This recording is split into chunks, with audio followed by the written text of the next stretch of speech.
Good morning, good afternoon, good evening, whatever time of day it is that you're listening or watching to this latest episode of TurfCast podcast. We are now on episode 36 with myself, Joe Redmond, and as usual, my friend Simon Townley. How you doing, mate? Oh, good, thank you very much. How are you? Yeah, not bad, not bad. Been up to much on another week of lockdown? It's just getting worse and worse, isn't it, in terms of boredom now? It is, but I mean, we'll talk about it later. But yeah, I found other things entertaining that I probably wouldn't found entertaining prior to lockdown. Yeah, I mean, I had quite a busy day today because I've just under stairs, which is just to my left here. That's why I'm just glancing that way in case anyone's wondering. Where is it? I'm just like, you know when you've lived in an house for so long, you just accumulate loads of shit. There's always like a bit where you just throw shit. For most people, it's a garage or an attic. It's so much so in my attic as well, but mainly on upstairs. So I just thought today, you know what, I'm going to clean it out. So I've been doing that today, but then I originally just moved it all to the garden. That were a full morning job. Then I had to sort it all out in the garden, so that ended up being a full day job. And that, in case you're wondering, is why you got the running order at about 3:30. Because I was just doing loads of jobs around the house, but yeah, I'm saying I found a few things entertaining, and I think you know what we mean, but we'll get onto it in a bit. It might be concerning Dwight McNeil. A few things entertaining that That's pretty much it. that we don't normally watch it. Well, you know, it were good to be fair. But just before we get started, I would quickly want to mention the Pitch Sport app. As we've said before, these guys sponsor the podcast, so please go over to the App Store on your phone. If it's an iPhone, it's on there. If it's Google Play, it's on there as well. Just type in Pitch Sport and the app should come up. And on that app, you can do things such as interact with me and Simon and respond to our questions and things like that. And when the season is on, you can interact and put your opinions across about Burnley Football Club as well, which is good because that's the sort of stuff that we try and encourage here on TurfCast podcast. Right, moving on then. The first thing I want to discuss with you, Simon, is Sean Dyche's comments. I think it was yesterday, which at the time of recording is Tuesday. He was on the football show on Sky Sports in the morning, and he said to Jamie Carragher and Gary Neville that he thinks that if Burnley stretch their finances a little bit, they can move to the next step. They can progress to the next step as a football club. What did you make of that?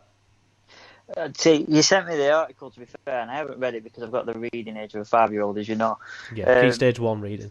Key Stage 1. But just hearing the comments, hearing what you said to me there and knowing the title of it, I mean, what else is he going to say? Is he going to say, no, I think we've reached a peak now? Not going to say that, is he? Yeah, true. Obviously, if you want to play devil's advocate, there is that side of it. Obviously, he isn't just going to sit there. But I do notice that he'll never so much as say that. Obviously, he'll never turn around and say, oh no, you know, we've reached our peak, that's as good as we can do. But he can dress it up in different ways, and I feel that a lot of the time, especially when the transfer window's open, he does say a lot of stuff similar to we've reached this peak where Burnley, what else can we do sort of thing. So I thought it would good to see him say something different. Maybe that if we put his hand in his pocket basically, and we bring the right players in, then we can. I think he actually said we shouldn't just be striving for safety every season, or we can do more than just strive for safety every season. Meaning, obviously, we can get to the next step as a football club. I mean, it's amazing to hear it, isn't it? For what, like you said, for once, instead of saying like, oh, you know, we need to keep his feet on the ground, all the sort of negative, not negative conversations, but sort of realistic conversations, and to keep saying sort of them things and then suddenly go this. I think lockdown's gone to his head, mate, and give him a month back in Gorthorpe. We'll see what he says again up next interview. Yeah, give him a month back in Gorthorpe. Get him in a room with Mike Garlick and that, he'll soon change his mind. But I know what you mean though, like you try to stop yourself there by saying like, oh, it's not negative when people say stuff like, oh, we should be proud of being in the Premier League and stuff, oh, we've gotten as far as we can. I think it is negative, man. It really pisses me off when people just constantly say that. Like, do you remember when we coming on from the day we beat Man United at Old Trafford and we're in the car and the guy I don't remember much of that. But the guy rang up TalkSport, do you not remember? And he basically said, we're Burnley, we should just be happy to be at Man United, but we've got to beat them, Jason. Talking to, I don't know, someone called Jason probably. Yeah, it just annoys me. Like, we're not at that stage anymore. The people that say that are all the people that watched us fall all the way to the lower leagues and probably watched when they grow up when they're in the lower leagues and stuff. But we're not that club anymore, I don't think. I do admit we're punching above our weight. I'm not saying we're not, but I think we should now be looking to definitely move to the next step as a club and not just be not just be happy to be there. We've been happy to be there for the last 4 years now, and every single year we've been in the Premier League, which is 6 out of the last 10. We've just been happy to be there. Now, I mean, as fans, I say, I mean, now as a club as well, and as fans, both sides should have the same sort of like feeling. We should be wanting to progress and feel that we could progress to the next level, and I do think we can do that. I've said it a couple of times on the podcast that, you know, we are a Premier League club, and where do you get to that point where survival is sort of a standard now, and where, you know, rather than a goal, where do we get to the next phase? I've said it a few times, so it'd be, you know, ridiculous of me to say, oh no, we should be enjoying being in the Premier League, but I do remind myself when it gets to them points where we do lose 4, 5, 6 maybe on the bounce, I do remind myself of like, well, it's better than being away at Barnet, and it's better than being Grimsby when it was 6-5 or 7-5, whatever it was. Yeah, Grimsby 6-5, weren't it, or 5-4? A ridiculous game. That it's not one that's going to be dug out for Flashback Friday. Put it that way. I can promise you that. Or Burnley goals on Sunday, even if there is 4 of them. I still don't think I'll be digging that one out. But what do you think is the next step then? Because it's one of them, like, people say, oh, well, we're a mid-table club now. I'm like, yeah, in terms of where we've been finishing in the league and stuff, and this season, and over the last few seasons, and yeah, we probably are. But in terms of mentality and stuff, and size and stature, we're not always. So what is the next step? Because it's not just finishing 14th every season, is it? No, I mean, the top half is the most realistic goal, but I think that, you know, we qualified for Europe once, and that was in our wildest dreams. You've got to put yourself back to the beginning of that season to qualify for Europe. It wasn't even in our thought process. No. So, well, not in the league anyway. We might have thought, oh, we'll have a little cup run, you never know. But definitely not in the league. And anyone who says that they thought that is lying. But to say that, and then to see where we are at the point before lockdown, and to see where we're up to, and then that run that we was on, the momentum, and where that could have taken us, there could have been a real possibility of sneaking another one this year. Yeah. So why can't that be sort of the goal and the expectation? Why can't that not be it? I think it needs to be, like, top half, definitely. I think we do need to. It's funny you mentioned the cups, because that was the point I was going to make. I think big clubs don't just throw away, you know, the second round League Cup game. They don't just think, sod it, we'll go out, we're not arse. Big clubs think we can win this week, because even if we get Man City, you know, they might play a weakened squad, and we can beat teams like that if we obviously play very well, and if they obviously have a really off day. But you need to go into these sort of competitions with the mentality of we can win it. And I think now, as Burnley fans, like I said, even being in the top league when I was growing up, it was something that I'd never thought I'd see Burnley do.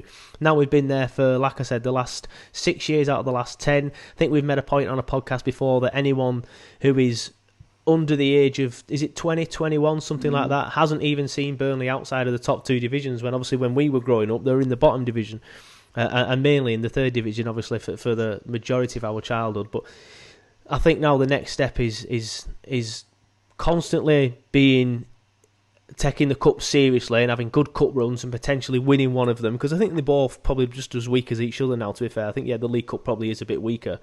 But I think the big clubs don't really take the FA Cup too seriously, especially the earlier stages. So I think the next step is definitely to win a trophy and to be involved. Some comment that.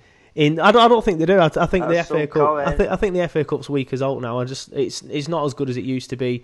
But it's a perfect opportunity for a club like us to get some silverware, because it is still counted as silverware. Don't get me wrong. But would you rather finish 18th in the Premier League and win the FA Cup, or would you rather finish 17th and go out in the 4th round? I think everyone would finish 17th all day long. I know I would. Yeah, absolutely. And that's the thing with Dash. You've got to look at it 2 ways. You're going to get consistently shit teams in the Cup, and you're going to lose. And you're also going to get a consistency of a strong Premier League side in the majority of his reign. But I think that there's 2 ways. There's 2 positives. There's so many positives that we can take from the history of it. But I think that in the grand sort of scale of it now, you can aim for that top half, and you can sort of like get to it, maybe get into the Europa spaces.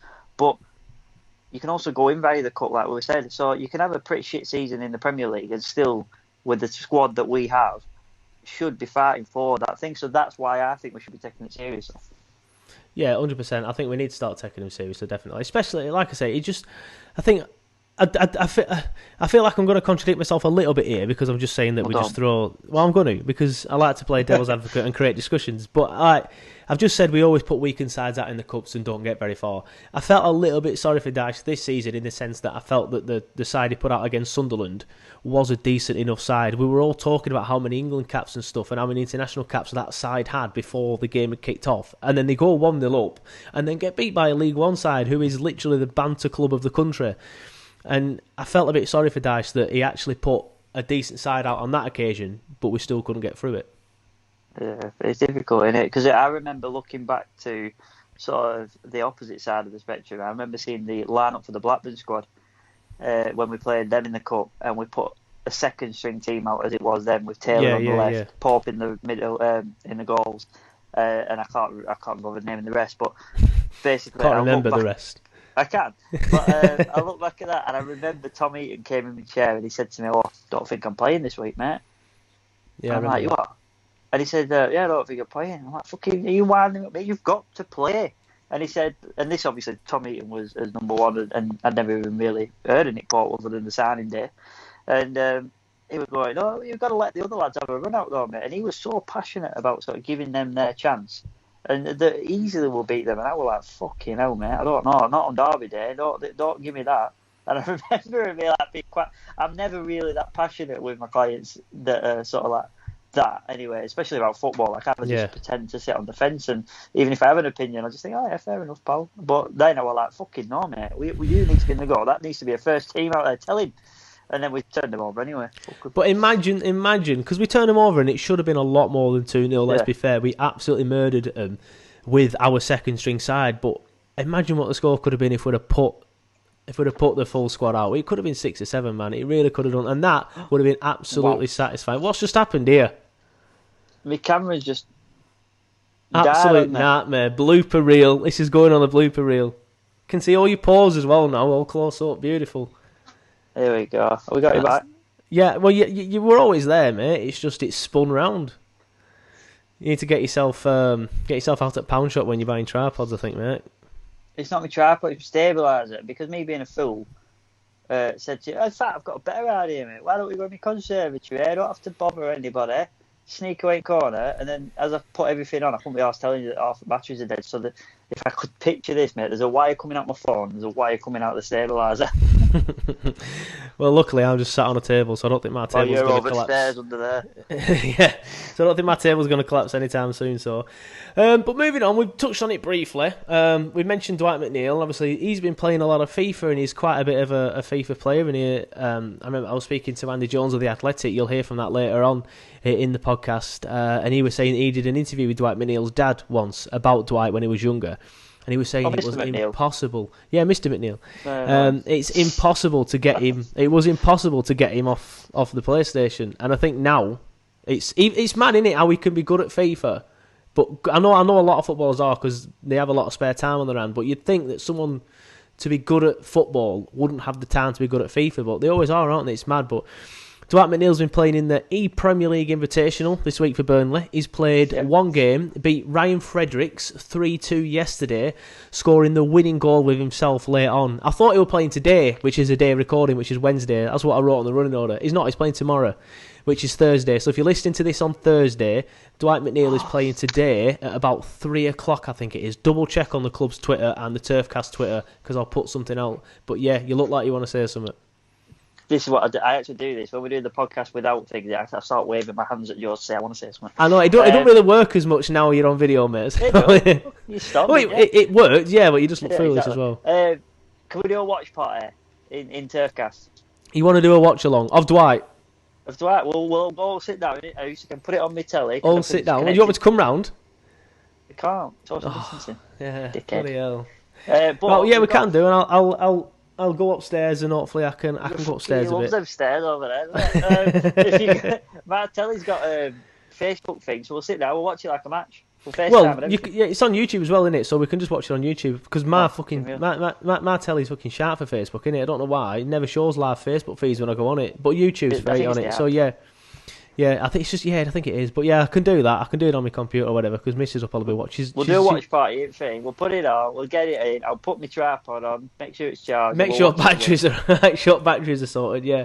But yeah, did you watch him against Ryan Fredericks then? I am up for that, by the way. We'll do that. So if you're listening to this after Thursday, have a look on YouTube. There'll be a watch along there. Because I'll put it up as a separate video. I just need to start doing more YouTubey stuff.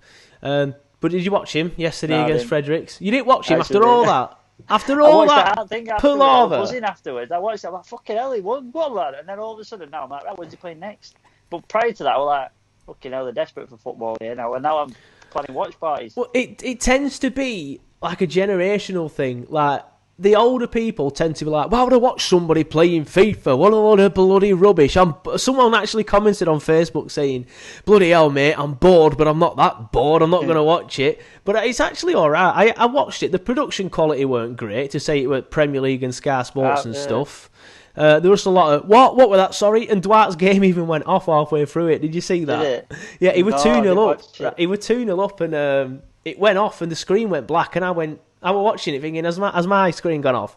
Then it just cut to Dwight and Ryan Fredericks both looking confused, and Dwight went, as if it's gone off, mate. Oh my God. It was so funny. Then it actually, this is how bad the production quality is, by the way. I hope no one's watching this on Sky Sports, but if you are, sort your production values out. But it actually went off, and the screen share went off, and it showed Dwight McNeil's and Ryan Fredericks' PlayStation usernames there on the screen. You could see both of the usernames. So I just remember thinking, I'm going to add Dwight. Obviously I didn't, because I'm not 4-year-old. But anyone, I bet a few people have tried to add them both. 100% they will have done. Well, yeah, but it's funny you say that, because when Sky Sports ran after it, you know, when you think, oh shit, yeah, I forgot about that. And then it was going on, and it was showing like the Arsenal guy. Who is the Arsenal guy, by the way? Who is? Some guy from UME at 6, and that's who's Dwight's playing next, isn't it? I think Arsenal and Man United couldn't get a player to do it, so they've got celebrity fans. Right, well, some guy I've never heard of doing it, and then it kept showing him on Sky Sports playing against Zaha or whoever they were playing against, and not Zaha, Sterling was Zaha, weren't it? But they were playing against Thing, and I was like, why is it right? Go on, how did Dwight go? Then it went to next game. Then it went to third, and they never showed Dwight's game. No wonder, because the production was shit. Yeah, but it's interesting you say that, because have you seen the darts home tournament? Is that one being broadcast by Paddy Power? Or is it? Yeah. Yeah. I haven't seen it, but go on. Crap. The idea is great. The setup is fantastic. I love it how they've got the ring lights on the walls. They've got it, everything's right. I haven't seen it. And then it's all pixelated, even on the replays afterwards when it's showing us like on the news at night. It's like, oh yeah, so and so beat thing. You can't even see where Dart's gone. I don't get. Honestly, like, look at our streams now. They're both HD. We don't have a lot of equipment and stuff. Some of us don't have a lot of equipment, and man's still bloody decent enough. So I don't understand why all these professional athletes and professional production companies are all fucking shite. You don't think about it, because I've started doing a lot of streaming work now. Now I'm at home all the time because of lockdown, and because I've had to do that, I've realised how shit my modem works. So I rang Virgin; they were no use to fucking ornament. So then, listening with Virgin, sort your lives out, and then I went to Argos. They were shitter. They told me something that didn't work. So then I bought something on Amazon for £170, and now we're in crystal clear HD, mate. Well, I've only ever had modems sent to me by Virgin and BT. Exactly, but mine's fine, so I don't... Do you have an Alexa? Yes, I do. Do you have an Alexa with light bulbs on your house? Yes, I do. Yeah? Yeah. Well, check... That's fucked me up. Check your devices, mate, because man says it crap, and I've got 3 kids. You've got, obviously, you've got 3 kids. I've only got the 1 kid, and he's not old enough to have his own device and be streaming YouTube at the same time I'm doing stuff. Like, my missus will be upstairs now, probably watching YouTube and stuff. Like, the lights are on in the front room, and they're both Alexa. Right, well, anyway, I checked on it, and it says on my thing it's best up to 20 devices. And I went on, I will bang on 20 devices, and so I thought, no wonder it's shit when everyone's on the device. So, 20 devices? Why the hell have you got 20 devices? I guess it's TV in it, 2 phones. You've got TV, more than 1 TV. 3 phones, 4 devices for like gaming, and then Alexa light bulbs all the way around the house, and security cameras. Security cameras, forgot about them. Your new edition. But yeah, you're going to be watching Dwight tomorrow. Then do you want to do it together? Then he's playing the UME at 6 guy. I don't know his name. Don't really care that much. What time's on at 6? That's so bad, but I enjoyed that one. Who's watching it? Me and you. You, me at 6? No, me and you. That's why I said it that way. But yeah, shout out to Paul Wilkins because he reminded me of that, and I got a chance to watch it again because of that. He sent a message to the page around 15 minutes beforehand, and I'm like, yeah, actually, cheers for that, Paul. I will go and watch it. Right, what we always do as well. Go on, you say you want to say something? Ian Wright. Ian Wright, no, not Ian Wright. We've done him. He's been done. Tick that box, mate. Tick that box. But as I mentioned earlier, the sponsors of the page are, of course, Pitch Footy, and every week I go on the app. And I upload a video to the app for you, the fans, to answer. Now, I'm just waiting for this to load now. Obviously, I've just been talking about how great my modem is, and it's not loading. Talking of Ian Wright, while you load that up then, I'll distract you, pal. Have you told everyone who gave you a cheeky follow on the Turfcast? Seamless, that, by the way. You on about JB? Yeah. Well, I found out that, shout out to Joey Barton, thank you for retweeting that thing and then following Turfcast. But I checked about 3 or 4 days after, he don't follow the page anymore, so I don't know what's going on. My hero broke my heart. Well, I weren't going to mention it for obvious reasons, because he unfollowed me. Oh, did I? I know you didn't, but yeah, I'm looking at it now. Doesn't say follows you. Everybody, bring it back close so you can hear me. He was fucking running around here. I was telling everybody, Joey, but he never rang me telling me I unfollowed you, did you? Because that's the embarrassing bit, innit? He obviously just thought, this guy's actually a bit of a prick. I'm surprised he found it out so quickly, to be fair. He's absolutely spot on. Gone, the fucking knobby got sent off. He's probably gone down my feed and seen that picture of me and him in Marseille when I were absolutely pissed as out and just thought, that's that fucking dick from France. Unfollow. Did you start doing his accent? I gave him shit for doing that silly French accent. Do you remember? Oh, you weren't there, were you? I brought my legs, didn't I? Yeah, it weren't you. I went out with another group of mates, weren't I? But I remember saying to him, like, oh, now you're here in France again, you can start doing that silly French accent. What were all that about, mate? And he went, it's just one of them things, mate, you know, you just mimic people without realising. Steve McClaren did it. But I have noticed once, that I used to work with this French girl, and she said once, she used to say something, obviously she used to talk a lot, she was French, but he had this proper strong French accent. Yeah, she was well sounding. I couldn't stand her. I hated her. But I remember once I said, "Oh, you're a bit late this morning. Where have you been?" She's like, "Oh, I went to the cafe." I went, "Oh, have you been to the cafe?" And I didn't do it on purpose, but I said it back to her in a French accent, and then I realised at that moment, I'm like, that's what happened to Joey Barton. But I'm not sticking up for him anymore. He's unfollowed me, so. Well, yeah, we'll leave that on there actually. But he's done it again. You have to explain what's going on to those that are actually not watching it, mate. Well, obviously, if you aren't watching it, go to the YouTube channel and you can see Simon fail twice. But he's set up. What is it? It's not a tripod, is it? What do you call it? Stabiliser. He set up his phone camera on a stabiliser because it's on charge. Let's take that out. Maybe, because you've been in front room too long on computer, and obviously you didn't want to get in people's way. You live in house, and people want to watch telly and that. So you came up with the grand idea of doing it in the conservatory on your stabiliser. But your stabiliser has failed now twice, and both times it has dropped down. There we go. Is that better? And you just look so confused when you do it. What was I say to you? Did you see me mention of Burnley Football Club? You mentioned of. I got a follow myself, didn't I? Oh yeah, you did. You got a good follow. You got the best follow. I wonder if they've unfollowed me. I haven't checked. Oh my god! Imagine. Go on Burnley's following on Instagram. See how many they're following. It was 111, I think it were. Right. Hold on. So, by the way, we haven't told anybody yet. The people that followed you was Burnley Football Club. Oh shit! Sorry. Yeah. So it was Burnley Football Club. Yep. And, Burnley Football Club followed you. That's another one, Darren. If you're listening, you don't follow me. Or Turfcast. Oh, it's 112. Oh, gone up. So they've got one more. Is Simon Townley still there? Simon Townley's still there. You're safe for now, mate. If you're listening, Darren, please feel free to unfollow him so he can feel the same pain that I felt when Joey Barton unfollowed me. I was so buzzing, by the way. I've done a lot of work with the Burnley sort of players over the last 6-7 years, and I was elated when they followed me. I was like, go on, lads. And it was only to use some content. It was only to use me content for my imagery of Tarky's haircut, but I was still proud of it, mate. I enjoyed it. If you haven't seen it, it's on the Clarets player, I think. It is on the Clarets Play, and we also shared it on our social media channels as well, so anyone that listens to the podcast probably has seen it. But anyway, before we digressed again, which, something we haven't really done in lockdown because we don't have that face-to-face sort of banter. Yeah. Fan time, Pitch Sport, download it, and on there you can see my mug, and What's that? It's a video, mate. Why have you got a goatee? It's just the lighting in my front room. You look like a white Sissoko. It's a, you know what? No one's ever really said it. That's probably the worst pause I could have possibly done. But it's no one's ever really acknowledged the fact that it exists before because it's quite pubes, my beard. So it's not a beard, it's a goatee. I never called it a beard.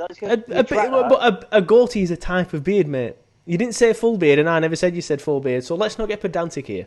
But you did say beard, a goatee is a beard. But anyway, I upload a video to this page, to this app. Again, I should probably move that on. Right, that's just as bad, mate. Anyway, so I'll carry on. And I upload a video to this, asking you, the fans, a question. And this week on the app, I asked you what you miss most about the football. Obviously, we discussed it last week. I can't remember yours. But I remember saying I just miss getting up on a Saturday and thinking, get in Burnley at home today. But we've had a couple of responses. Joe Red, my dad, not going to lie. Loves it. Yeah, he does. He's always there. He's always there supporting me. In a word, everything. Nice one, Dad. Really? Obviously, he couldn't think of anything, but he wanted to still support me, which, is good. And we've also had a message from Lindo as well. He says, the ball hitting the back of the net and 20,000 clarets. Well, he says Burnleyites. But Clarets going wild because not everyone who's a Claret is from Burnley.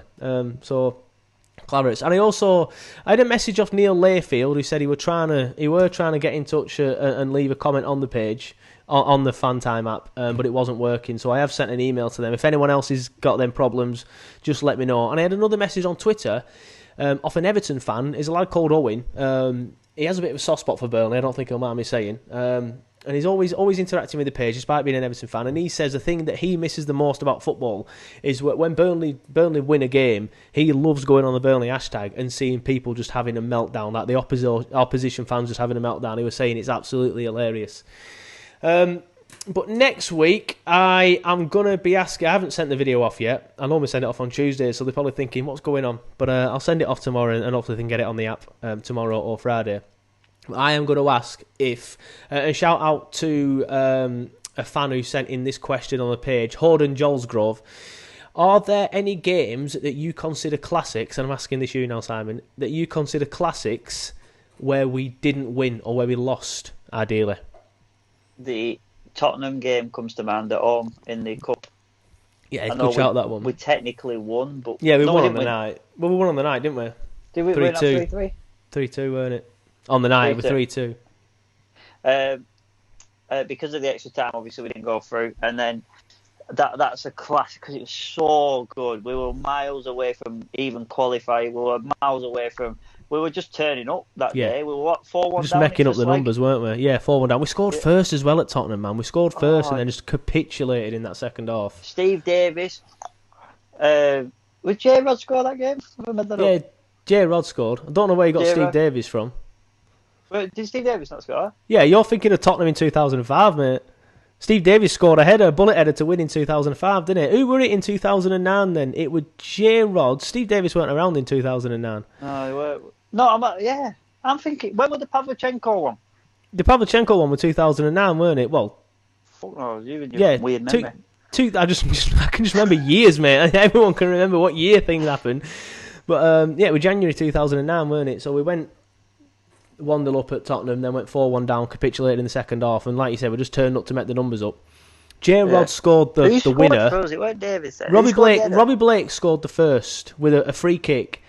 The second one I can't remember. I'll be honest with you right now, I cannot remember. There's going to be people shouting at this, and I'll find it. I'm sure it was centre-half header. It could have been Clark, Stephen Caldwell. I'll look it up. Yeah, we'll look it up and we'll Google chat. I don't want to Google it because I'll tell you what, you chat quickly then and I'll try and Google it. So that game, because I remember sitting there watching it, and I think I was sat next to Chesney from Coronation Street. How can you not remember something so huge? Your memory is absolutely shocking. I've brought me skull, didn't I? So I remember key parts, but then all the detail around it kind of disappears. But Yeah, he's Chesney, I mean it. He went right behind me. We ended up like embracing after that goal, the third goal. Like, because I remember thinking that game was just unreachable, and we're at sellout as well. I think probably were semi-final. Yeah, semi-final. Yeah, and it was the first year that they took away the away goal rule, and we would have won on that rule. And then we would have qualified for Europe as a Championship side, thus went on to win and go to the Premier League. But at that point, we were a Championship side, and I've had delayed any longer. Yes, I found it out now, but as we've digressed a little bit, I just want to say, like, yeah, and I think you'll agree with this, and I think everyone will. I think if we'd have won that game, I don't think we'd have got promoted. So it's probably a blessing in disguise, and we wouldn't be where we are now in history. We wouldn't be where we are now in history because we might never have got up to the Premier League if we didn't go up that year. But Burnley, I'm just reading the BBC match report here. Burnley had been 2 minutes away from reaching Wembley as they led on the away goals rule with them 3-0 up on the night, an aggregate score at 4-4. Robbie Blake put the Clarets ahead on the night, and Chris McCann made it 2-0. Jay Rodriguez forced extra time with a volley, but strikes from Pavlyuchenko and Jermaine Defoe won it for Spurs. I hate Roman Pavlyuchenko, and I'll say that to his face, mate. I don't give a fuck. He broke my heart. Yeah, honestly, I don't care. Next game, City away 3-3. What, Kev McDonald? Yeah.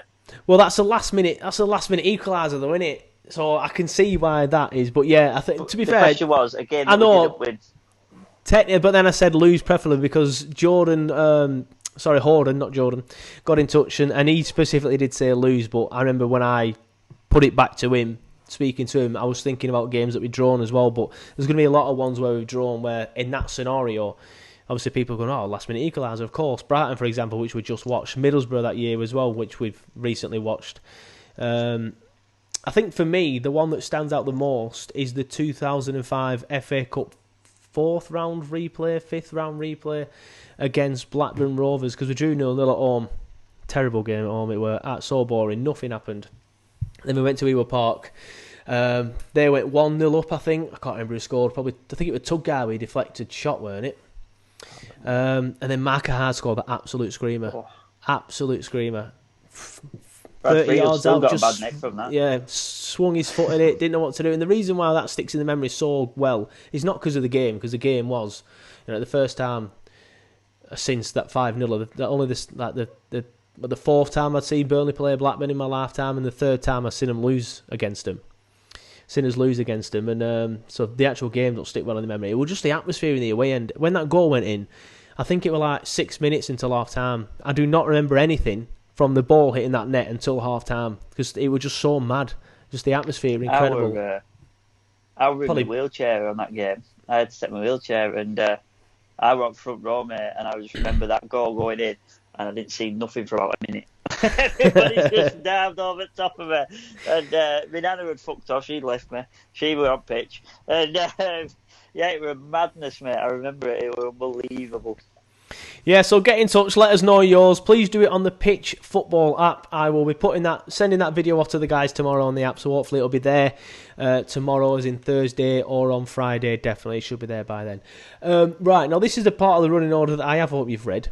Because you might have come a bit stuck here if you haven't read it. I want to start a new feature. I'm going to call it Burnley Football Club in 50 Objects. Right? And I've not read this. Go on. Let's do it. I'm good on the spot. Yeah, well, I don't think you are, but I'll just put the legal stuff out there. Not that it's really legal stuff, but I have 100% stolen this off a Watford podcast. They did Watford FC in 100 objects. I don't think we're going to get to 50. To 100. If we do, then I'll just extend it. But I want to start a search for 50 objects that define what it has meant to support Burnley Football Club down the years. Now, I want the help of the listeners and followers to create the list. Me and you will obviously chat about it now. And I want you to, if you're listening to this, send in your entries and we will add the best ones to that list. The objects that make the list will need to provoke strong memories of a time in Claret's history. To get things started and to give you an idea of what we're looking for, we will provide the first 5 entries. Now, I put my 4 entries here, and all I put in brackets was Simon. You think of one, pal. All right, and you've not even bloody read it. So hold on, let me tell you mine first, so they don't clash. So that I'm fucked. Go on. Yeah. The Burnley blimp. No, mine are all random as fuck like this. So you've got and this is what I want people to think. I want people to think of random stuff that people go, oh yeah, remember that. Like I don't want it to be an object. A person as well, like a tangible thing. Not necessarily tangible. Like one of mine is. I'll tell you in a second. I've got the Burnley blimp. Do you remember that blimp? So Burnley Football Club put a blimp up that you could see from anywhere in the town, and because there's obviously a few chavs hanging around the town and stuff, it literally lasted for about 48 hours until someone cut the rope. And by the way, Burnley Football Club, how cheap must that blimp have been if a little chav could just grab a kitchen knife and cut through it at the first opportunity? What are you about? You don't remember this Burnley blimp? I'll send you a link tonight, mate, honestly. So the club put a blimp up and you could see it from anywhere across Burnley. Anywhere across Burnley, they reckoned you could see it from anywhere in the town.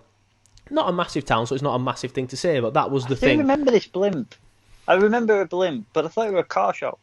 No, well, you probably didn't see it. I never actually physically saw it. I was at university in Preston at the time, so that might be something to do with it. But they put a blimp up. The point was you could see it from anywhere in the town, so you always knew where Turf Moor was. You could always see that's Turf Moor, that. And it were there for, like I said, about 48 hours until it went missing.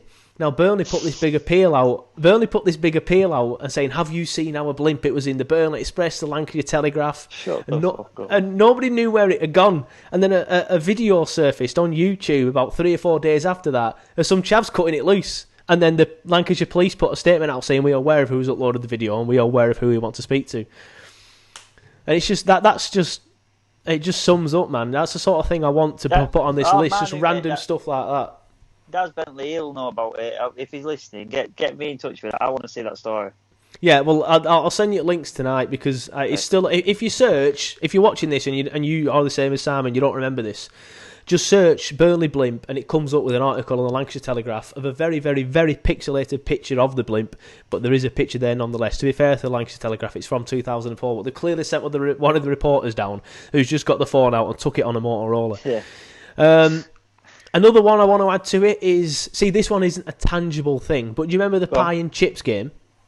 Yes. So basically, obviously, to those who don't remember or who aren't Burnley fans, every game at half time they'd have like 4 or 5 lads or people on the pitch. Holland's Pie.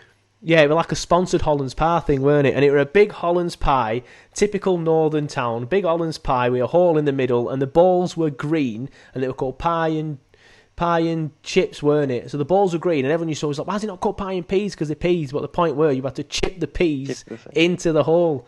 So that's another one. Now, that's genius, by the way. That's still this year. That game. Cool. Oh yeah, bring it back 100%. Bring the pie and chips back. But I had a bit of I had a bit of a mental battle with myself because I didn't know whether to put the pie and chips in or the sumos. But I've gone for pie and chips because sumos probably lasted for about 5 games, didn't it? If that, pie and chips were going for seasons upon seasons. I think sumos was a better game though. I'll put that out there now. Well, you haven't said mine yet. Go on. Bad beat Bobs. Fucking hell. Yeah. Is that it? Bad beat Bobs. I've still got a pair somewhere. But obviously, again, for those who aren't Burnley fans who aren't listening, Robbie Blake used to wear a pair of underpants that said "Bad Beat Bob" on him because he always, I think it got a bad hand at poker. I think it was. That's where he picked up the nickname amongst the Burnley players. So it was called Bad Beat Bob, and they got him a pair of underpants. It's when you get beat with a good hand. Oh, is it? Is that what it is? I think so. Yeah. So it's a bad beat if you get beat with a good hand. And my final one, which hopefully I can explain this one long enough for you to think of something else. Don't worry, mate. I've got another one. I've got plenty. I've got one. Right, good. Michael Duff's dance. Yes, I ain't got that one. Do you remember Michael Duff's dance, though? So Michael Duff, what did he used to do? That, he used to do that weird dance. Again, you're not a Burnley fan. But yeah, Michael Duff, obviously, I'm sure every single Burnley fan listening or remember the Michael Duff dance, but he used to do this ridiculous dance. Well, he did it at Wembley, didn't he? And I think that's the last time he brought it out. I think that's the last time. That's the last time I remember him doing it anyway. He did it on the stairs at Wembley. It weren't the Champions one, it was the promotion on the Town Hall. Oh yeah, he did it there as well then. Yeah. He will have done it there as well. I do remember that. But I remember him doing it on the steps at Wembley. There's a clip of him on YouTube doing it on the steps at Wembley. So they're the sort of things I want. I've got other ideas as well. And if people don't really get in touch and don't get theirs in, then it's something that we can do on each podcast, I guess, and just go from there. But what's yours then? Bertie B, rugby tackling, Preston North End 2-0 on his arse. Yeah, that's classic, that one. So that is a classic. That is. I'll let you explain it actually because it's yours. But the video is there on YouTube. If you haven't seen it, I'm sure you have. It's an incredible video. There's a Bertie B, what we would now call an emoji, but at the time it was just a sticker over the frontal of the naked man running around. His penis. His penis. Cock and balls, man. It's a giant cock and balls. Don't know about giant. Yeah. To be fair, we're a while away. I didn't know. And he's basically run out of the Burnley end. He's gone to the Preston fans to wind them up to Gordon to say we're 2-0 up. What did he have written on his arse? He had 2-0 written on 2 on one cheek. Yeah, there you go. 0 on the second cheek. Well, thinking about it logically, he doesn't need the nil. He could just use his arsehole as the nil. Oh, for God's sake! So he ran from the Jimmy McElroy stand, jumped the fence, and again, you've got to remember, mate. Some people might not remember this because we were talking about the 20-year-olds. That might not remember this. Yeah, and he's gone all the way to the cricket field end, the full length of the pitch. Nobody stopped him, and he's gone and he shook his arse. Anyway, the security now have decided, right, we've got to get on because Rocksteady have now decided. All right, we'll do his jobs. The same with any streaker. When there's a streaker on, Rocksteady or whoever the security would be, we'll all look around and go, "We're right then. What do we go and get him under the stairs?" And stairs are over there, mate. You're looking that way.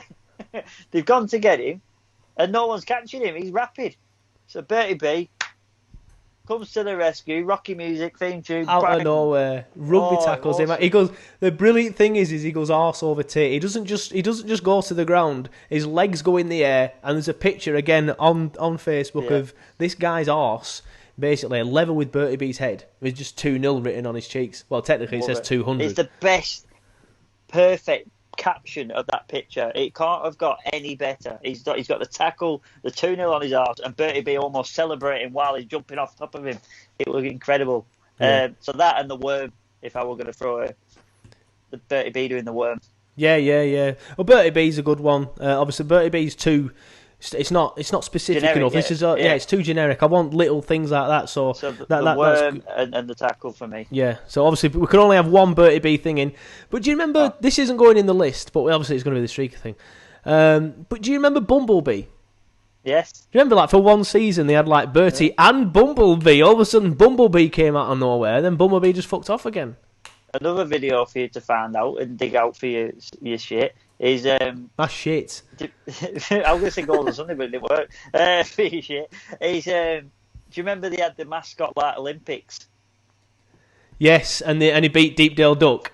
Yeah, I remember that. I do remember that. He just about. I don't know if did he beat him. That was the same game, that weren't it? They had two. They've had one where it was actual like there were loads of mascots turned up and did like an entry style race, and then they did an assault course against the Deepdale Duck. I remember that. That's the one I remember. Him beating the Deepdale Duck before a game. He battered him. But that's perfect. I mean, that's the sort of stuff I want to do, because look at that then. We had that chat and we just went down memory lane, and that's what I want to do for the listeners. I want to like provoke some memories like that. Like if you don't remember the Burnley blimp now, and you've like, oh God, yeah, I remember the Burnley blimp. So that's the sort of thing I want to do. So please get in touch. Let us know what you want. As I say, we will decide what goes on the list, and then when the list is finalised and we have a full group of lists, a full list of things, me and Simon will do a full video looking at these objects, and it'll be a standalone thing. Hopefully, you can talk, mate. It's drop your teeth last week. Let's talk about The Athletic, which is a must for all football fans and has loads of brilliant Burnley content. The Athletic brings you the best coverage of football, combat sports, NFL, NBA and loads more. A world-class team of football writers, including Andy Jones, who covers the Clarets, and it's completely ad-free with no ads and no annoying pop-ups. If you're not signed up to The Athletic yet, fans of Turfcast can now get 50% off the annual subscription price and a 7-day free trial. To get the deal, head to theathletic.co.uk/Turfcast. Right, so that brings us on nicely to my interview with Andy Jones from The Athletic. I spoke to him this week about the latest things that's been going on at Burnley Football Club, which, let's be fair, isn't a lot, but I spoke to him about certain things such as a contract situation, and I also spoke to him about his time at The Athletic so far, because he has done plenty of decent interviews, including one with you. Right, first of all, Andy, thank you for joining us on Turfcast Podcast today. No worries, good to be on. Yeah, I've been wanting to get you on for quite a while, to be honest, but obviously with the partnership with The Athletic last week, I just thought it'd be a perfect time to get you on and chat about some of the stuff that's happening at Burnley. Obviously, there's not a lot of stuff happening at Burnley at the minute, or any Premier League club, or any club in the world, really, for that matter. But first of all, sort of like how's lockdown been treating you then? Obviously, I know a lot of people are bored, but obviously the main thing is that everyone's safe and well. Yeah, obviously the safety is the main thing. I'm locked down with my mum and dad and my brother who's come back from university when the lockdown started, basically. So we've been it's been nice, really, because it's been a while since we've all sort of been together, because I've been off to uni and stuff like that, and my brother's gone, and etc. So it's been nice in that regard. Obviously, boredom is creeping in, and not being able to get out and interview people and get to watch footy, which is that's one of the big misses. But yeah, no, it's been all right. Still been sort of working away as best as I can. But yeah, so it's just a case of hopefully the lockdown will be over as soon as possible when it's safe, of course. I mean, I presume not that much has changed in terms of your work. Obviously, you will have to do every single interview you do over the phone or over Skype or whatever now, but you are still working, aren't you? Obviously, you're working from home, yeah. But I presume you're still doing plenty of interviews. Well, I've seen, obviously, the content that's going out on the pages, so you are still churning out plenty of interviews and talking to a lot of people still. Yeah, I mean, that the interview side is the difference. Yeah, I've used to going to see people and have a coffee with them and have a chat and stuff, whereas now you're doing it over the phone. It works in both ways, because now everyone's sort of not as well. No, everyone's less busy, so there's more chance of people being up for a chat and can fit it into the schedules and sort of the longer interviews, stuff like that. But at the same time, it's nice to go out and meet the person, face to face, and you can have that connection with them as well, in terms of they trust you and they open up a little bit more, whereas over the phone it's not as easy to get that. You can still get it, of course, but being able to relax them and just have a chat, basically, in a conversation is something you miss. But yeah, I've been still working away and as best as I can, really, to produce content for the website. Have you found that you have been getting more people to say that they're available for an interview? Because, as you say, people aren't as busy now. I mean, it's still sort of a little bit more, yeah. I think in terms of sort of mainly for pieces where you're looking to speak to people, not necessarily to do a massive interview, but more, their opinion on things and stuff like that. So they're more, accessible, if you like, because usually people are out and about and, organising the time for that week, for example, can be a little bit more difficult, whereas now, because everyone's in the house and not able to go anywhere other than following the government guidelines, it's people are more up for chatting sort of straight away, because they're more available, and also there is that boredom for everyone, so it's nice to have a chat for people every now and again. Yeah, definitely. Moving on to sort of the things happening at the club, as I mentioned earlier, obviously there's not a lot going on in the world of football or in the world of anything really, any sport. But I want to touch on some of the stuff that we've seen happening this week, some rumours and stuff. Obviously the first one is Dwight McNeil. I think it started a couple of weeks ago, the rumours of him going to Newcastle. I originally first rubbished them. I thought, well, why would he go to Newcastle? Obviously they're a bigger club than Burnley, and obviously people will use that argument, but they're below us in the league and things like that. But obviously now that there's Mike Ashley's selling the club, and they're going to become, I think it's the richest club in the world. They're going to be worth absolute billions. I think this might have legs now. Have you heard anything that's a little bit more substantial than just a few rumours? I mean, the rumours of us all I've heard, really, and as you say, they've been going on for a couple of weeks now, and it's been the same. It's when you sort of analyse it, obviously Newcastle, the takeover makes them a lot more, makes them a lot nicer club to look at now in terms of moving to there, compared to the troubles that they've had over the years with under Ashley's ownership. For me, it wouldn't really make sense for McNeil, and that's to say that it might happen and it might not. It is a difficult one. I personally don't see it happening, especially with sort of the budget in the transfer window that the upcoming, especially this summer.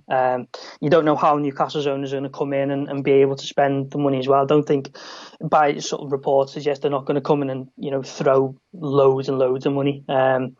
So transfer fees are going to be very, very different compared to what they have been, probably because of sort of the financial situations of clubs. So, as you said, it's reports. I don't know how much strength there is.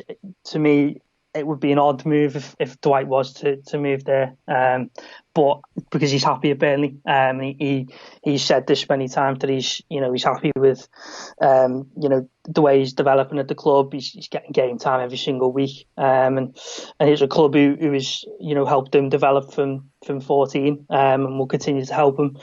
I mean, Sean Dyche has made no secret of the fact that eventually Dwight McNeil will move on to a bigger club, because that's the talent he's got and the potential he's got, and that's just sort of stating the obvious when you say that. But for now, Burnley is his home, and it'd be strange to see him move away anywhere really.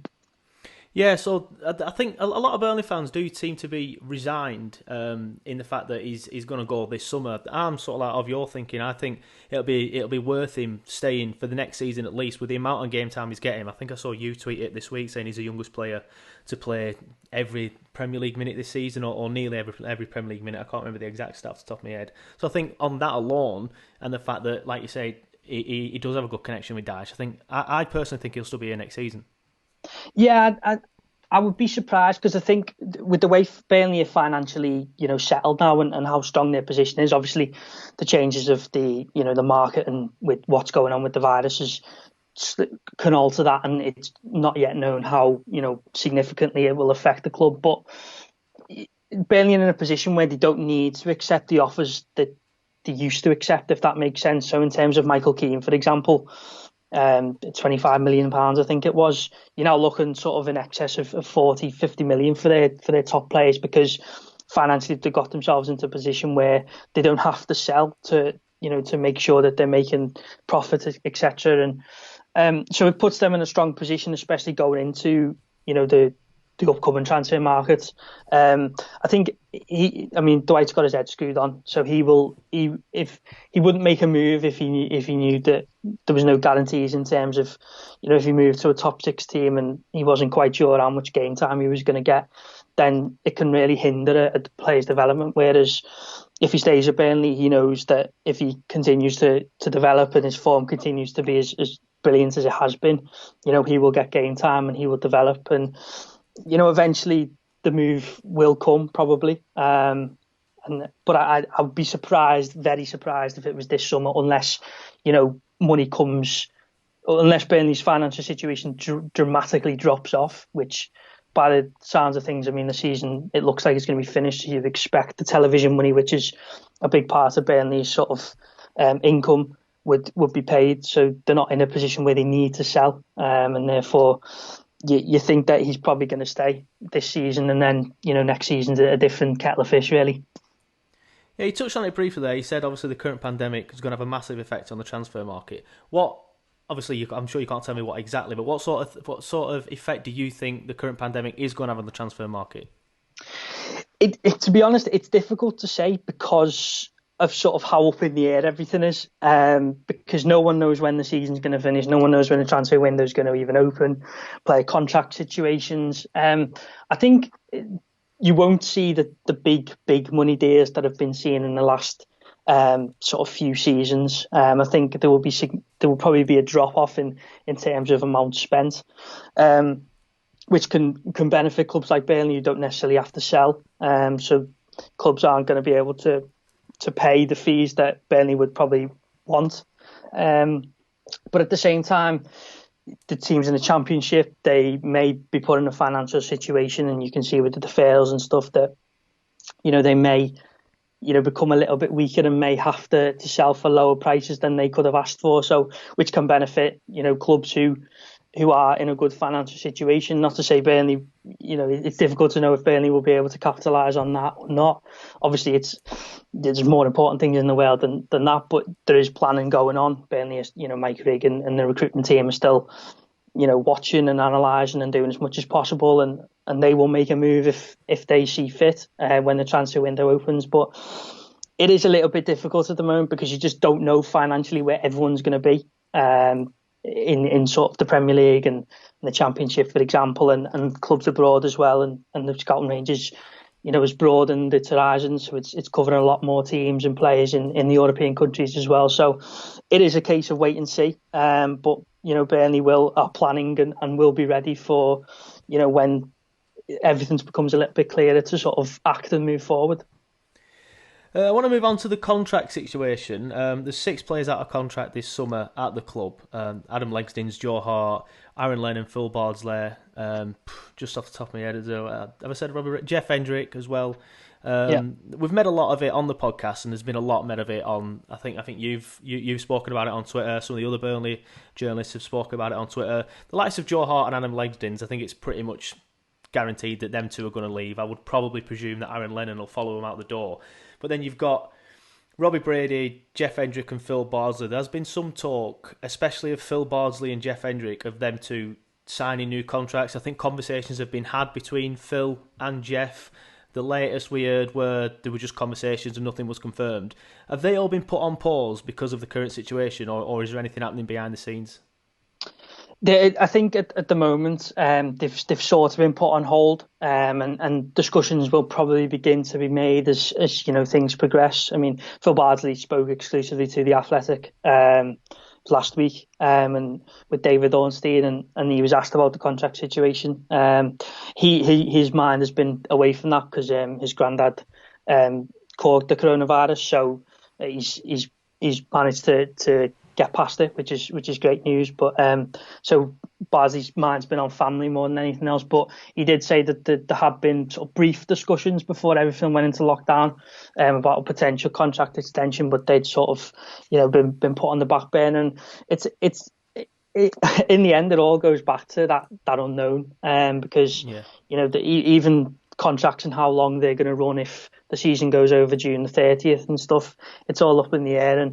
And Jeff Hendrick, there was talks, and I think they were first sort of spoke about them, and Jeff himself in October, I think. So it's a little bit strange that nothing's quite been complete yet, because obviously Burnley have sorted contracts for Chris Wood, Ashley Barnes, Charlie Taylor in November. So I assume talks are still ongoing. There's nothing that says yes that they're not. And it comes down to the club, I'm sure, would love to keep Jeff, and Dyche has spoken very, very positively about him all the time, of how much he rates him, and he probably goes under the radar in terms of some of the stuff he does on the pitch, because he's not the expansive attacking right midfielder that for example Jan Goodmanson can be, but at the same time he does a lot of the groundwork. He's brilliant at helping out the midfield too, and does a lot of the leg work which can go unnoticed. So I mean, but it depends. It also comes down to the player as well. If he wants to, move into play more in central midfield, for example, with him being on the right, and you just don't quite know in terms of that. But I'm sure as things get not back to normal at the moment, but as training plans and dates are more set, then I'm sure contract discussions will pick up again, and decisions will be made on players.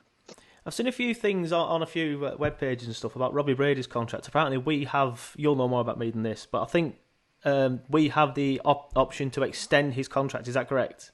Yes. Yeah. Yes. So that one will be probably a case of Burnley just deciding whether or not they want to keep him, obviously, for next season, and whether or not he's going to get past his injury worries. Yeah, I think it makes sense for Burnley to extend it. You've got another year. Because the problem is with sort of a lot of these players is they're very good squad players, and they make up the core of Burnley's bench. So especially with the transfer window the way it is, you don't quite know how much you're going to be able to strengthen your squad. So if you allow these players to leave and then don't get the adequate replacements in, then your squad's going to look a lot stretched. So that sort of comes into the thinking as well. But if Robbie Rady, for example, he was I think £13 million, I think it was, that he was bought for. So, from a business sense, it doesn't really make much sense for the club to allow him to leave for free. And even if the player sees his future away from Turf Moor, which there's no indication either way if he does or doesn't, it makes sense to take up that option, because then you've got the opportunity to sell him for money and to make something back on the investment that you made. But at the same time, you mentioned his injury problems, and they have affected him massively. But also, Dwight McNeil's form hasn't helped, and it's difficult when you come back from an injury, when you're playing regularly, to sort of get that rhythm. But when you're coming back from an injury and you're not getting much game time other than off the bench and a couple of starts here or there, it is difficult to build that rhythm.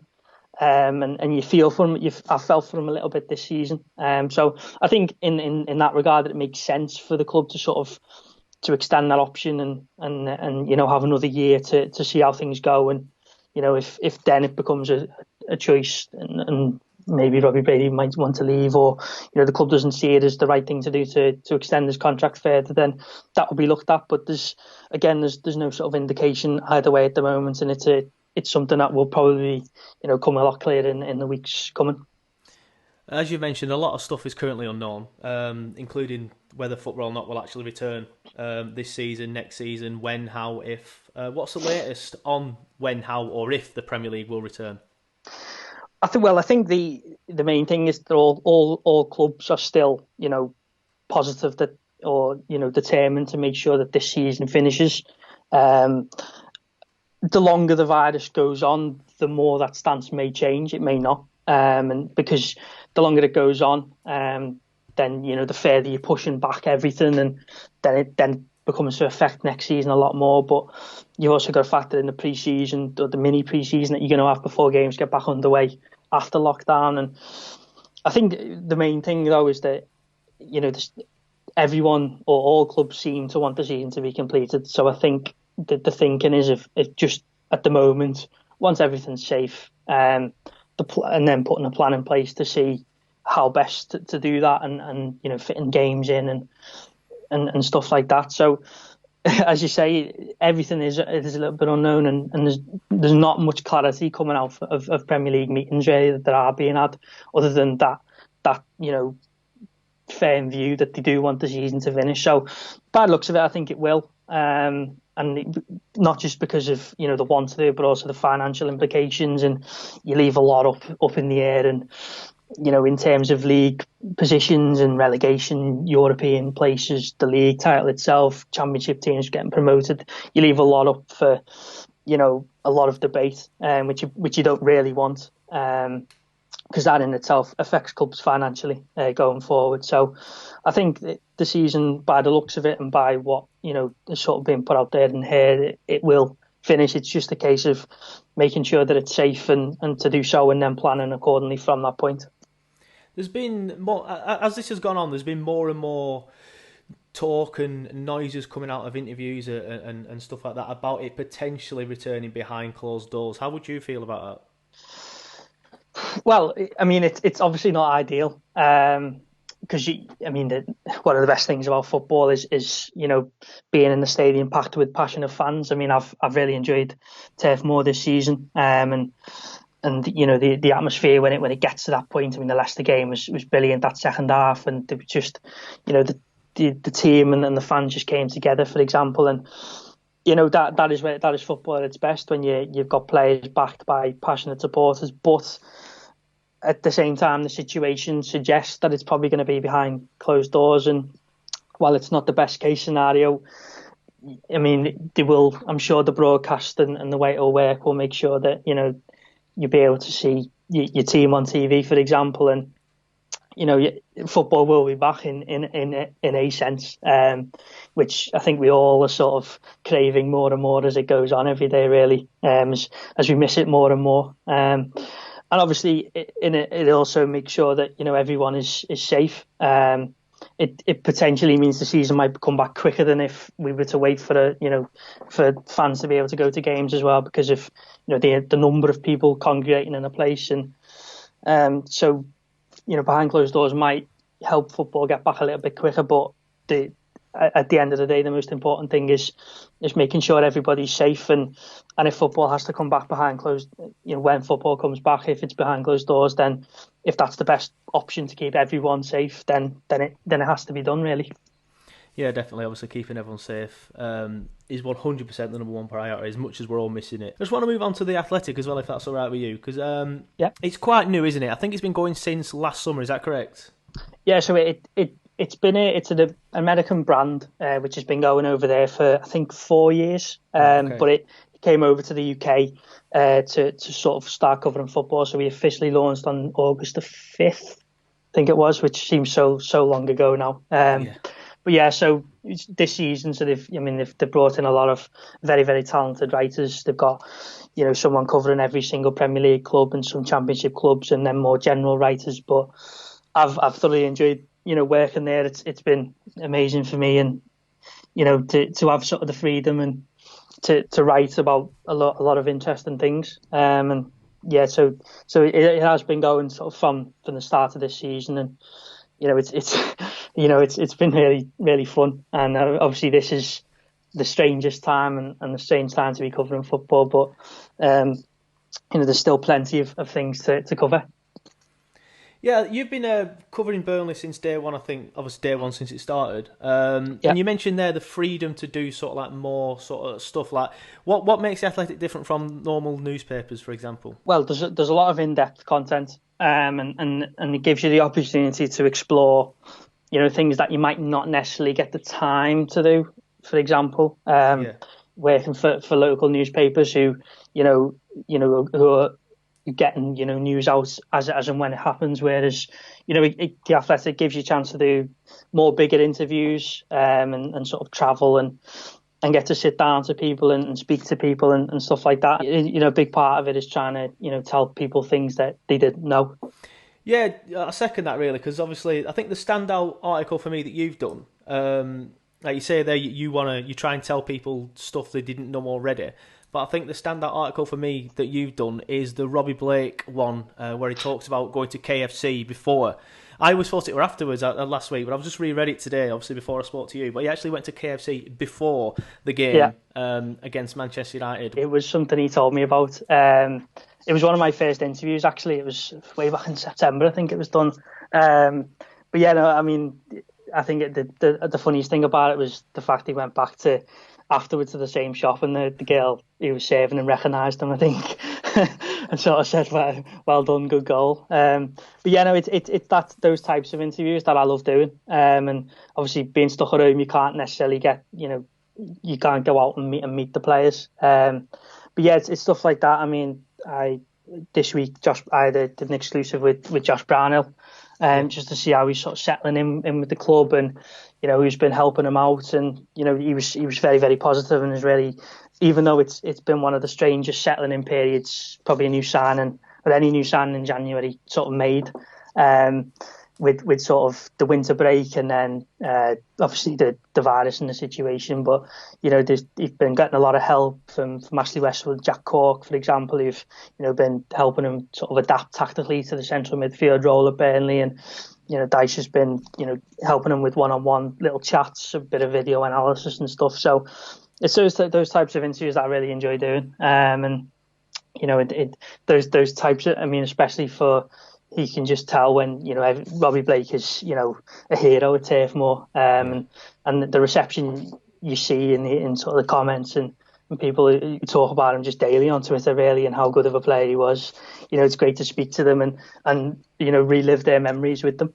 Yeah, Robbie was an absolute joy to watch. But I were going to ask you about that Josh Brownhill interview. Like he speaks a lot in the interview about how welcoming the squad is and how close-knit the squad is. I mean, a lot of people say that about Burnley now, so that's not really a surprise to anybody anymore, is it? No, I mean it's something that crops up in every sort of interview you do. So no matter on the time scale, it's about the dressing room and how good it is. And it's something that's very, very prevalent now. When you speak to sort of, I mean, I spoke to Sam Vokes, I think it was a couple of weeks ago now, and he says the same. And it's a massive part of the club. And I think Josh sort of said it himself.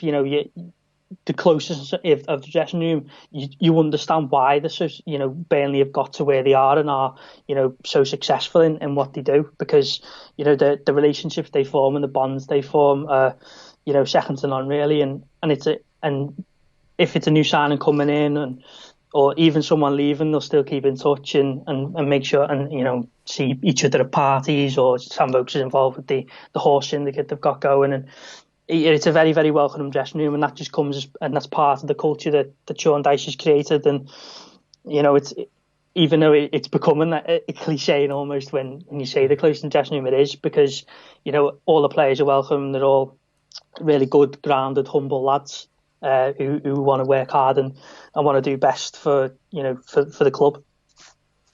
Yeah, I know you touched on it briefly earlier, but I do want to ask you about that Phil Bardsley's granddad and stuff. It sounds like Phil's had quite a tough time over the last few weeks, doesn't it? I think I was reading the article. I think, like you said earlier, it was I think a joint thing between you and David Ornstein, or he said it to David Ornstein on the podcast, if I remember rightly.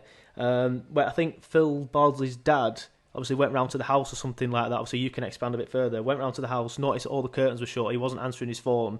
Phil Bardsley's granddad obviously wasn't answering his phone. So he had to actually break in, and he found him collapsed next to his bed. Yeah, exactly that. And when Bardsley when Phil was sort of talking about it, you got quite sort of emotional about it, because it is just a scary thing, and the coronavirus is very, very real, and you sort of see the death totals every creeping up every day, and it is horrible, and it's affecting a lot of people. And sometimes you begin to appreciate that footballers are, even more so, the footballers are just humans, and they have the same problems as everyone else. And it was, he talked about being feeling helpless, because obviously he's on lockdown and he can't go and see his granddad. He took out every sort of fortnight or so into Manchester or Salford for a bite to eat and a catch up and stuff. And you just can't sort of, it is emotional when those types of things happen, and with it being locked down, it's sort of out of Phil's control. And it becomes very real when people are sort of telling those stories. And David, I think it was the first sort of thing that they spoke about on the podcast, that Phil brought up himself. And it will have been a tough time for him. Fortunately, his granddad's on the mend, but it's going to be a long process for him to get back to fully normal, because I think the virus takes a big effect on the body, and it's been a tough time for him. But unfortunately for him, his granddad's on the mend, and he's still working away and sort of getting on with the fitness program and entertaining his kids. And on Easter Sunday dressed up as the Easter Bunny. So, he's still plugging away and just making sure that checking up on his granddad as much as he can. Yeah, obviously we extend his best wishes to the Bardsley family. It sounds like, obviously, like you say, his granddad's on the mend, and obviously Phil's having a bit of fun and still dressing up, as you say, as the Easter Bunny on Easter Sunday. But I want to end on a bit of a lighter note as well. As I mentioned earlier, the ePremierLeague invitational tournament started today, as in Tuesday, the day of what we're recording. Dwight McNeil starts his game in around 10 minutes of the time of recording. But you spoke to Dwight McNeil's dad, I believe, earlier in the season, about how Dwight was always always loved his PlayStation, and Dwight's dad used to struggle to get him off it. Yes, that was early in the season. I went and watched Dwight's international competitive debut for the England under-21s, and that was one of the things his dad sort of joked about. He loves his PlayStation, and I think he's been on that again quite a lot. I think he's done a few videos on it since sort of lockdowns happened, and I think he's been quite, he's been using it quite a bit since lockdown. I think a lot of football players have been, and Netflix, I'm sure, is getting binged as well. So I mean, it'd be interesting to see how he does. I mean, I can't. I'm not a big FIFA player at the moment myself because of sort of the job and keeps me busy. But it'd be interesting to see how he gets on. Just interesting to see how it plays out with sort of the dynamic between the players and seeing players with the emotion of what they're like playing FIFA. Because there's a lot of a lot of people who get very emotional playing that game. So it'll be interesting to see how the players react when things aren't going well. And hopefully Dwight does well. And I'll be sort of keeping a keen eye on to see how he does, because at the end of the day, it's a bit of football to watch, isn't it? It might not be proper football, but at the moment, it's a case of taking whatever we can get. Yeah, exactly that though. But I think even esports is starting to become massive now, isn't it? So I think stuff like this and the fact that a lot of footballers obviously are playing more FIFA and doing more on Twitch and YouTube and all that stuff. I think esports will probably, after this is all over, if everything gets back to normal at some point, I think esports will just continue to grow, because I think it was growing anyway, but now it's opened it up to people like me, for example, who probably wouldn't have bothered watching esports, but maybe after this, if I watch Dwight and I enjoy it, I might end up watching it after this. So I think esports might be another sport that'll a sport that will benefit from this. Yeah, I mean, it in a way, and it's sort of given it the platform even further, because there's literally no other sport sort of ongoing. So it gives them the opportunity to set up these competitions and sort of raise the profile. And obviously, it's not the best way, not the best circumstances for it to be, being able to raise the profile. But it is becoming more prevalent. It was building before, much, long before the virus has kicked into play. But this, is given an even bigger platform and the profile will probably continue to rise afterwards. And it might see more sort of this type of thing with Premier League players getting involved. You just don't know. But it will be exciting to see how it goes. And as you say, it might encourage a lot more people to get involved in watching that. As and when sort of everything returns back to normal. Yeah, well, obviously, hopefully everything does get back to normal and stuff. But I just want to say thank you for coming on Turfcast, Andy. Thanks for having me. It's been a pleasure talking to you, and a pleasure picking your brains about some of the articles that you've done. Is there anything coming up that we want to keep his eye out for, that you've been speaking to people today, or got any interviews booked for the next couple of days? So there will be an interview with Brian Jensen coming out on Monday, I think, which is really good. He was really good with his time. Really enjoyed chatting to him. He was very, very open about his time at Burnley. There'll be an article which will have come out by the time you were all hearing this. So it's coming out on Wednesday. It's one of the things we're doing on The Athletic is a rebooted series. So we're looking back at the 1998-99 season. So I spoke to former Burnley defender Michael Duff, who was part of the Cheltenham team who got promotion to the Football League for the first time, and spoke to him and a couple of his staff at Cheltenham, and there's a lot of funny stories in there. They got up to some really, really funny things. So that'll be something that hopefully people will enjoy. And it's got that the Burnley Slam. Steve Cotter was manager at the time as well. So yeah, just things like that, and hopefully a lot more sort of to come in the coming weeks as to keep everyone entertained. Yeah, well, we look forward to them anyway, Andy. And like I said, thank you for joining us on Turfcast. No worries. Thanks for having me. Right, yeah, so big shout out to Andy for coming on the show. Just off camera then, me and Sam were just speaking about Andy, and obviously we mentioned it last week, didn't we, how we interviewed you. Oh, mate. Really like him. Yeah, if you haven't already, please sign up for The Athletic. You can use our link. It is theathletic.co.uk/turfcast, and then you can go and read all the articles that me and Andy have just spoken about there. And, of course, you can read the one where he spoke to Simon about his time in Russia and stuff like that. But that's it for this week's show. Have you enjoyed yourself, Simon? Oh, man, I loved it. I loved the memory lane. Loved talking about Andy Jones. Disappointed in you for a little bit, not the last. Why? What have I done? Well, I've not. I've dressed up, especially for the occasion.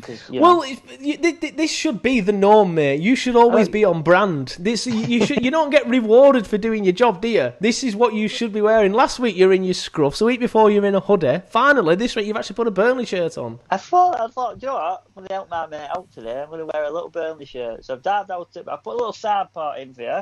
Got my little Burnley shirt on. I thought, fuck it, I haven't even mentioned it. Well, thank you for bringing it up. You're welcome. Please do it every week. Okay. Because we've both got a little collection upstairs. Yours, admittedly, is a bit more impressive than mine, of Burnley shirts down the years. All amount of kids. If I could wear all them shirts, mate, that I wore when I was 8, no way. Although I do. If this lockdown goes on long enough, and I think, let's be fair, it is going to. I do want to do like a retro shirt podcast, so I'll have to dig his stuff out, and I will be showing off my kids' shirts. Because some of them ones that I sent you on text over there, because if you weren't aware, because I haven't put it on Twitter out yet, I'm going to put the pictures on Twitter, but I went to Loft this week and I dug out loads of Burnley shirts, but the problem is they're all kid sizes, but I've dug out some absolute classics, and I was sending them you, weren't I? Sending them you, and you were well impressed, but I have found one in an adult size, which I'm pretty certain is my dad's. I haven't told him yet. He'll find out through this podcast, so I don't know when my dad will text me, I need that shirt back. Let me wear it a few times, Dad, please. But yeah, some absolute classics, so we'll try and do something with that as well at one point, but definitely make sure you wear one every week, please, mate. Okay, no problem. I'll try and wear a different one. Well, that's what I've been doing so far. Like, I've wore that green one I wore last week, which is this season's. The zip up. I wore the blue one the week before, and I thought this week I'll dig out a retro because I was in the loft yesterday and it got me in a retro shirt mood. But yeah, that's it. As usual, please make sure you follow us on all the social media channels. We're on Facebook, Twitter, YouTube, Instagram, and even TikTok. The TikTok, I've not really done it on it since because we're focusing on the VODs and YouTube, to be honest, now. But please make sure you follow us all that. If you haven't already, do subscribe to us on YouTube and subscribe to us on your podcast provider if you haven't already, and so you can just be downloaded into your thing every single week. And we will see you same time, same place next week. Bye.